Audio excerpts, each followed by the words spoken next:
Europe 1. Stéphanie Demureux. Bonsoir à tous, ravi de vous accueillir dans Europe 1 Soir Week-end. Nous sommes en direct pour 2 heures d'information et de décryptage. On retrouvera juste après le journal de Rudy Sada nos débatteurs de la première heure, Raphaël Steinville, Nathan Dever. À 19h15, notre invité Benjamin Morel, le constitutionnaliste. On parlera avec lui du tout premier Conseil des ministres de l'ère Bayrou, d'où pas grand-chose n'est sorti. On verra. Europe 1, il est 19h.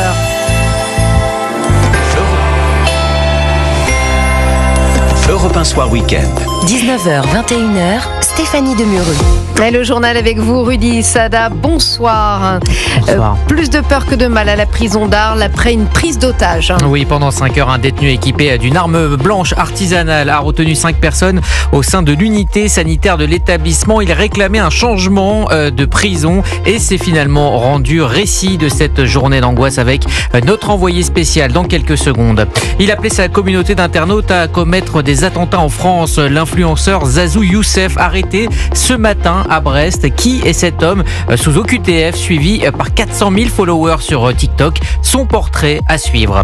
Selon un sondage Odoxa Backbone pour le Figaro, 86% des Français estiment qu'Emmanuel Macron devra nommer un autre Premier ministre en 2025. C'est dire la fragilité du gouvernement Bayrou qui tenait son premier Conseil des ministres ce matin.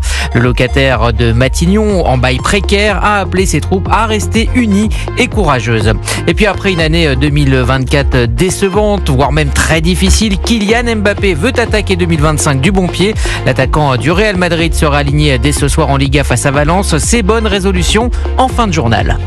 Et tout de suite, la tendance météo, Marlène Duré. Bonsoir. Bonsoir Stéphanie.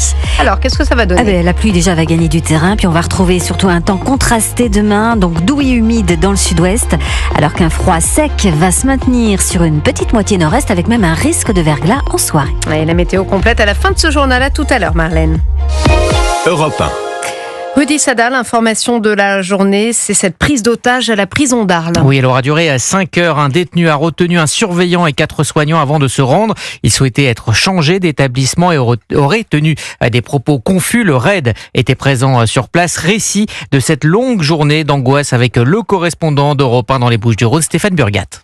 C'est après une blessure lors d'une bagarre qu'il a déclenché que Erving, 37 ans, se fait admettre à l'infirmerie. Sous ses bandages, il a dissimulé des poinçons de confection artisanale. Débute alors cette longue prise d'otage qui prend fin grâce au travail des négociateurs, travail salué par le préfet de police Pierre-Édouard Collieix.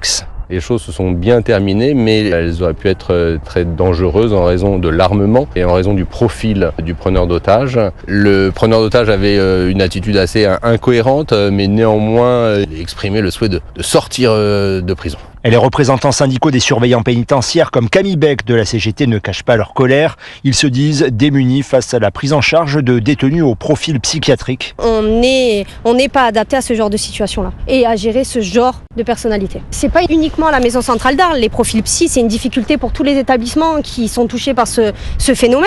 On devrait bénéficier à minima de formation si effectivement on doit subir en tout cas les personnalités psy. Les personnels pénitentiaires pris en otage, eux, sont sains et saufs, mais bénéficieront d'un suivi psychologique après le traumatisme qu'ils viennent de subir. Arles, Stéphane Burgat, Europe 1. Europe 1, vous le révélez dès ce matin, Youssef Zazou, un influenceur algérien sous OQTF, a été interpellé à Brest. Il avait appelé à commettre des attentats en France lors du Nouvel An. Tirez sur eux ou encore on va vous violer. Voilà ce qu'on peut entendre dans ces vidéos. Jean-Baptiste Marty, bonsoir. Bonsoir Rudy, bonsoir à tous. Que sait-on exactement sur cet homme? Eh bien d'abord, son vrai nom, Youssef Aziria. Il a 25 ans, il est né à Mostagalem dans le nord de l'Algérie, pas loin d'Alger. Mais depuis quelques années, c'est donc en France qu'il s'installe et selon les informations d'Europe 1, il participe aux émeutes à la suite de l'affaire Naël. L'influenceur algérien met le feu à un tennis club à Brest. Il est jugé en décembre 2023 et écope de 12 mois de prison ferme, mais fait appel, ce qui justifie qu'il soit libre jusque ce matin, même s'il était recherché depuis avril dernier, le 16 avril précisément.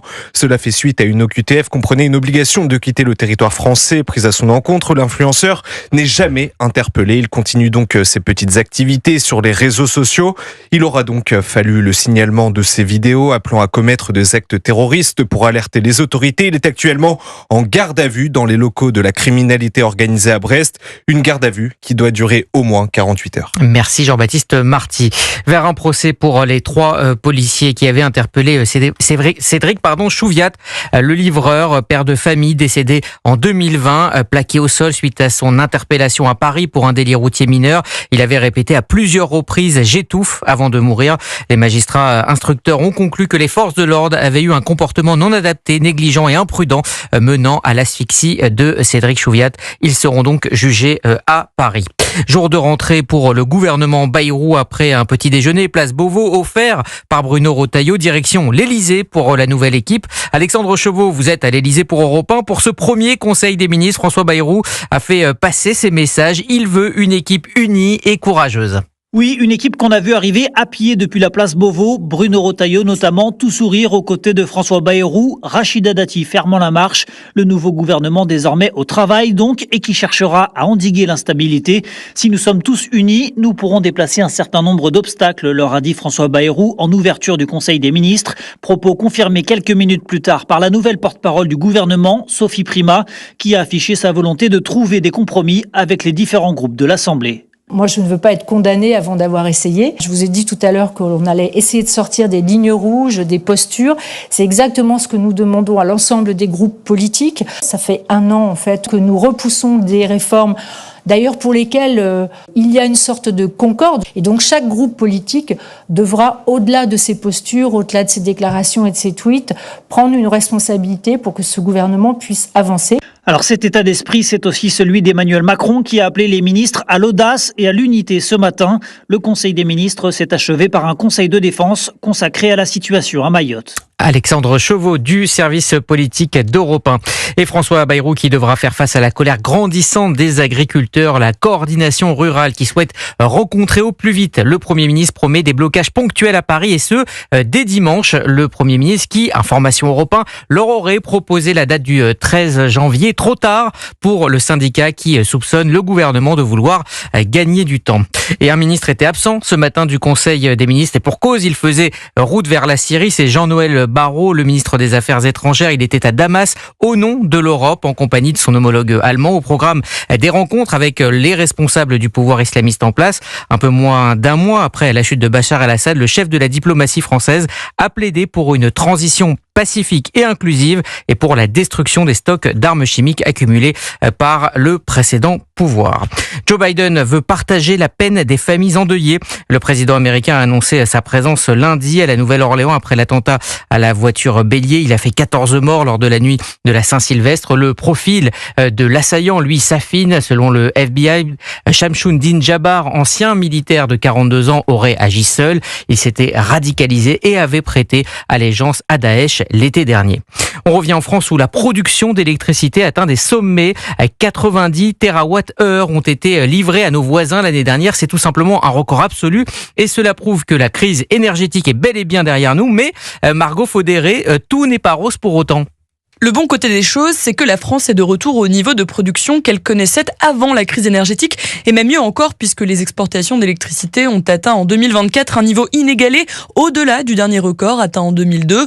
Ce redressement est surtout porté par le nucléaire et c'est une très bonne nouvelle pour les comptes de la France, explique Jacques Percebois, professeur émérite à l'Université de Montpellier. Les exportations d'électricité ont un impact positif parce que la balance commerciale française est déficitaire. Un élément de l'énergie, c'est-à-dire l'électricité, nous rapporte quelques milliards. Le revers de la médaille, c'est que ces exportations témoignent aussi d'une faible consommation d'électricité en France, à la fois parce que l'activité n'a pas été aussi importante que prévu l'année dernière et donc la demande a été généralement faible, et puis parce que les Français consomment encore beaucoup d'énergie fossile. On voit que les substitutions, par exemple entre le gaz et l'électricité, ne se font pas aussi rapidement que prévu. Et le chemin vers la transition énergétique est encore long. Aujourd'hui, la part de l'électricité dans la consommation d'énergie finale dépasse à peine les 25% en France. Selon les prévisions de RTE, elle doit atteindre 55% en 2050. Margot Faudéré du service économie d'Europe 1. Après une pause due aux fêtes de fin d'année, la Ligue 1 fait son retour ce soir avec Nice qui reçoit Rennes pour le compte de la 16e journée. À suivre également ce week-end Lyon-Montpellier, Saint-Etienne, Reims ou encore Marseille-Le Havre. À noter également ce dimanche le trophée des champions. Il se jouera à Doha au Qatar et opposera Monaco et le PSG. Et puis un ancien Parisien sera scruté de près ce soir, c'est Kylian Mbappé. Le joueur du Real Madrid sera à Valence pour son premier match de l'année 2025.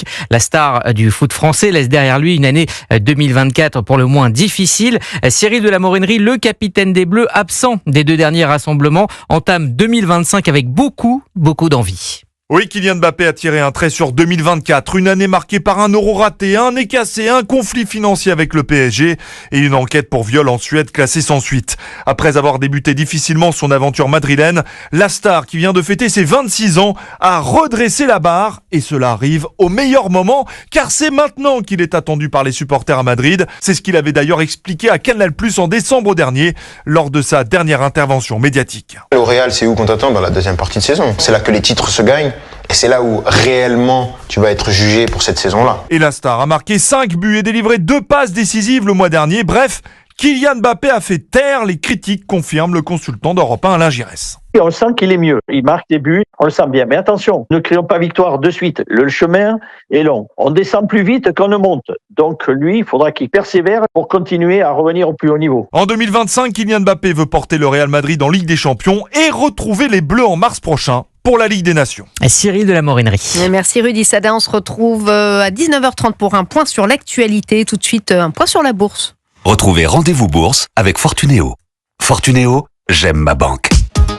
Bonsoir Didier Hameau. Alors, Bonsoir, c'était pas terrible tout à l'heure. Est-ce que c'est mieux ? C'est de pire en pire. Ah, bah écoutez. Non, c'est très mauvais en fait. La bourse de Paris a chuté de 1,5%. Une forte baisse, moins 1,51%. 7282 points. On s'est renfoncé dans l'après-midi. Et comme hier, c'est le secteur du luxe qui a plombé l'ambiance avec de gros écarts sur les valeurs phares que sont Kering, LVMH, Dior. Après les derniers indicateurs économiques toujours déprimés en provenance de Chine, on a des baisses de 5% sur Kering, de 4%, de 3 à 4% sur LVMH, sur Dior, sur Hermès. Le compartiment automobile aussi reste sous tension. Dans un marché toujours en grande difficulté, on a les équipementiers Forvia et Valeo en baisse de 4%, Stellantis moins 3%, Renault moins 2% à 46 €. Donc il y a de la casse aujourd'hui.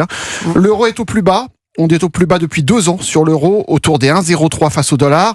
En Europe, ça baisse partout, même si c'est moins net qu'à Paris. Francfort, moins 0,6%, Bruxelles, moins 0,7%, la bourse de Milan, moins 0,7% aussi. Le CAC 40 perd 1,51%, 7282 points. Pas terrible, effectivement. Merci Didier Hameau de boursier.com. C'était Rendez-vous Bourse avec Fortunéo. Meilleure banque pour sa tarification bourse sur Euronext. Fortunéo, j'aime ma banque. Source Moneyvox Mai 2024, voir détail des conditions tarifaires sur fortuneo.fr. L'investissement en bourse présente un risque de perte en capital. Et tout de suite, la météo avec vous, Marlène Duré. Bonsoir Marlène. Alors c'est pas terrible la bourse, c'est pas terrible non plus dans le ciel puisque le temps va se dégrader. Demain, vous nous annoncez même un risque de verglas en fin de journée dans le nord du pays. Effectivement, il faudra être prudent sur la route des retours de vacances. Alors les pluies et la douceur dans le sud-ouest vont effectivement remonter progressivement vers le nord et l'est du pays. D'ailleurs, des éclaircies reviendront déjà dans l'après-midi au sud de la Garonne. Et les pluies arriveront en Haute-Normandie, en Île-de-France et en Champagne seulement en soirée. Seulement voilà, ces pluies vont se heurter à l'air froid présent, donc elle peut devenir verglaçante et puis surtout elle va tomber sur des sols gelés. Ça va glisser, d'où le risque de verglas. Attention si vous vous trouvez sur des petites routes du côté du Massif central d'abord le matin et puis un peu plus tard entre la Normandie, le nord de la région Centre-Val de Loire, l'Île-de-France et le Grand Est plutôt en soirée. Voilà, donc c'est presque toutes les régions qui vont être concernées par la pluie. Alors il y a quand même une petite exception, les Alpes-Maritimes qui restent au sec mais sous les nuages. Et puis la Corse va profiter aussi d'une très belle journée. Alors côté température, c'est contrasté donc ? Oui, effectivement. En tout cas, entre le nord-est et le sud-ouest, l'après-midi comptait -1 contre 18. Donc une belle fourchette de température. -1 à Langres, il fera 0 à Dijon, 1 à Strasbourg, contre 15 à 18 au pied des Pyrénées. Et puis ailleurs, vous noterez 2 à Paris, 2 degrés également à Bourges, à Reims, à Lille. Il fera 5 à Nantes et à Montélimar, 8 à Montpellier, 11 à Limoges, 13 à Nice ou encore 15 degrés du côté de Toulouse. Merci Marlène Duré. Restez avec nous. Dans un instant, mon invité, Benjamin Morel, constitutionnaliste, maître de conférence en droit public à l'Université Paris-Panthéon-Assas. Avec lui, nous reviendrons sur le tout premier Conseil des ministres de François Bayrou ce matin. Quelle marge de manœuvre pour la nouvelle équipe? Peut-on gouverner sans majorité? On lui posera la question et puis on accueillera nos deux débatteurs de la première heure, Raphaël Steinville et Nathan Dever. Votre radio préférée Europe 1 vous souhaite de joyeuses fêtes de fin d'année.